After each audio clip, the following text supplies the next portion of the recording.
What's up, guys? Welcome back to Clutch Takes, and today we're doing something new. We're doing a series called Clutch Questions, a series where you ask me a question and I answer it. Sounds simple enough, right? So basically, if you want to be in this for the next installment, I usually leave a pinned comment. You can ask your questions there, or if you don't want to do that, you can also ask on IG at my Instagram handle at Clutch Takes. Without further ado, let's jump right into the questions. So the first question is quite the loaded question from Frank, who asks who the Raptors could target in the draft and in free agency. Other than center, I think the need for the Raps is depth on the wings. Like when we won, we had Anunoby, Kawhi, and Powell, and others that can play multiple positions. For the draft part of the question, it becomes way more clear if the Raptors land in the top four, as it's quite a consensus top four: Cade, Green, Mobley, Suggs. That makes it easy. But if the Raptors land 7th or possibly later, I like Keon Johnson, Jalen Johnson, Scotty Barnes. We mentioned this in the last Raptors roundtable if you guys want to go check that out. For free agency, it becomes a little bit harder as the Raptors are not a favorable destination for agency at all. Like it or not, the Raptors just do not attract big name free agents. But I feel like if the Raptors were to get someone, I feel like the names that the Raptors went after at the trade deadline, such as Rashawn Holmes at center or Spencer Dinwiddie at point guard, a bounce back candidate, I think those are great options. Spencer Dinwiddie can lead your bench. I feel like he would alleviate probably Kyle Lowry leaving and fill that void. And also he's younger. And for Rashawn Holmes, he is a late bloomer. He's honestly been really solid for a very poor Kings team, and I feel like he would solve our center position, as we don't need an all-star there. As we saw when Khem Birch was here, he solved a lot of our problems when we had Baines and Len. We just need someone who's solid. Coming in with the next question is Lovey, who asks, will we trade Spinny P? Man, Spinny P. He had a great second half, Siakam, and I honestly don't think we'll trade him. I know the Warriors were interested. That report that sort of came out, the pieces that were mentioned, such as Wiggins or Wiseman. Wiseman obviously had that injury, that top pick that could potentially be in the deal. I don't know though, because I don't think the Raptors are ready to give up on Pascal Siakam, especially because he had this great second half. I think that Raptors asking price is going to be a little bit too high for teams, and I just don't think the Raptors are ready to give up on him. So I think they'll give him another chance, especially if we have a top 4 pick. I feel like that'll alleviate a lot of the pressure that Pascal Siakam has on him.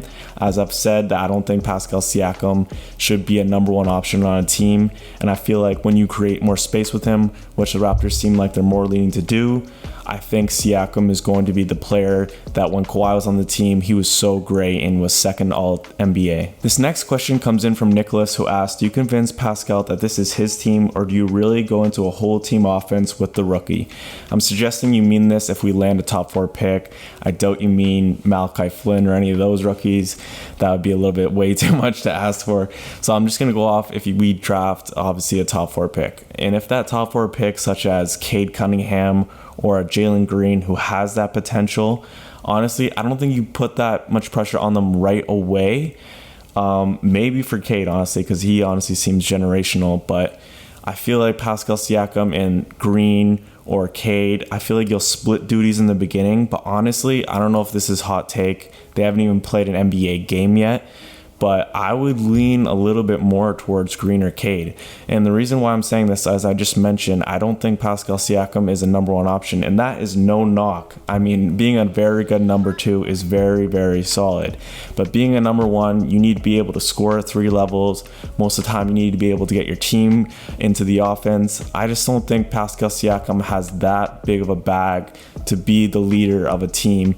And that is perfectly fine. I feel like Pascal Siakam can be a great second option. And with Green, say for example, being the leader of the team, or Cade, who has been a leader of his team, I feel like this would be a great transition. It would make everyone on the Raptors better. This next question comes in from Ryan, who asks, which version of Siakam should we expect? First half of season Siakam or second half of season Siakam, which was great? Honestly, I think it'll be more towards great Siakam. I don't think he'll be averaging like 25 points per game. I feel like now we're getting a little bit more scorers, such as Gary Trent, Fred VanVleet. There's like a lot of options on this Raptors team, but I do think Siakam will lean more towards the great side of things, especially if we land the top 4 pick. I feel like all this is relating to each other, if you notice. If we land someone who has a lot of potential, who can open up the floor, Siakam is an energy player. Remember this. He's so great in transition. The Raptors need to be playing at a higher pace to get Siakam his better looks. I feel like Siakam, once we change our offense a little bit, run a little bit faster pace, you'll see Siakam. And also another thing about Siakam, I feel like he is a player that feeds off of the crowds. I'm not making excuses for Siakam whatsoever. Obviously, the Raptors have to deal with what they have to deal with. Obviously, playing in Tampa, having the fans boo you, that affects everyone. But for Siakam in particular, when we had full crowds, you could just feel it. Siakam just feeds off that.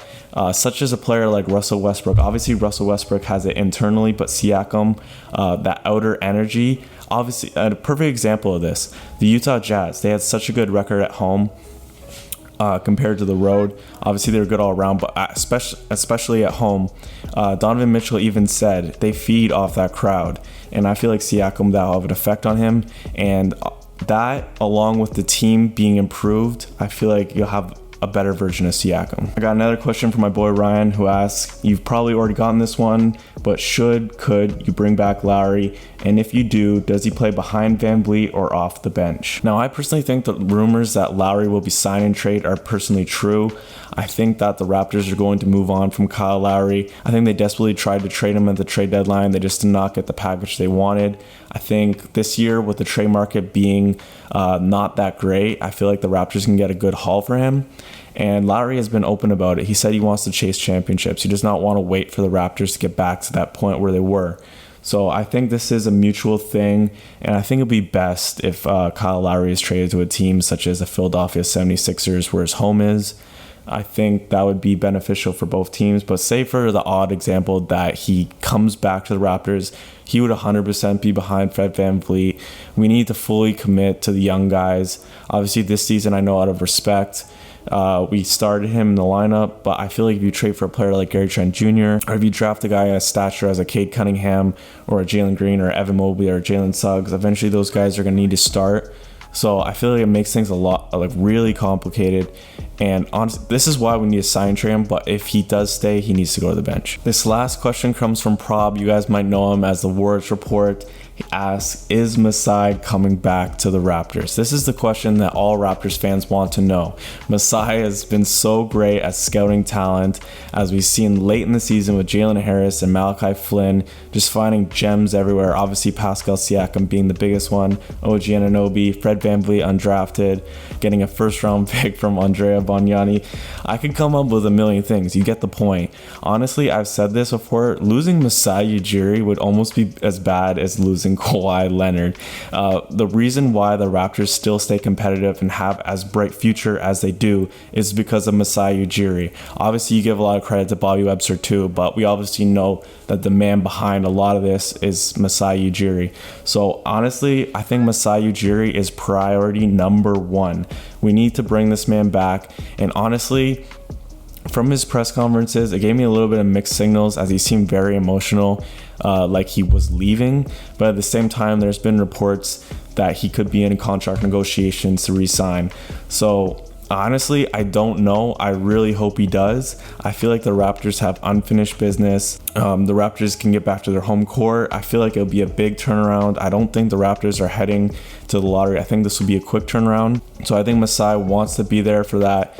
This is his team that he's built, and I feel like Masai can see it through. I feel like this team is set up for the long run, and I feel like Masai will stay. But until then, Raptors fans are going to be on their toes. So that's going to be it for the first segment of Clutch Questions. If you guys want to be in the next one, make sure to comment down below. Follow the IG at Clutch Takes. Ask me your questions there as well.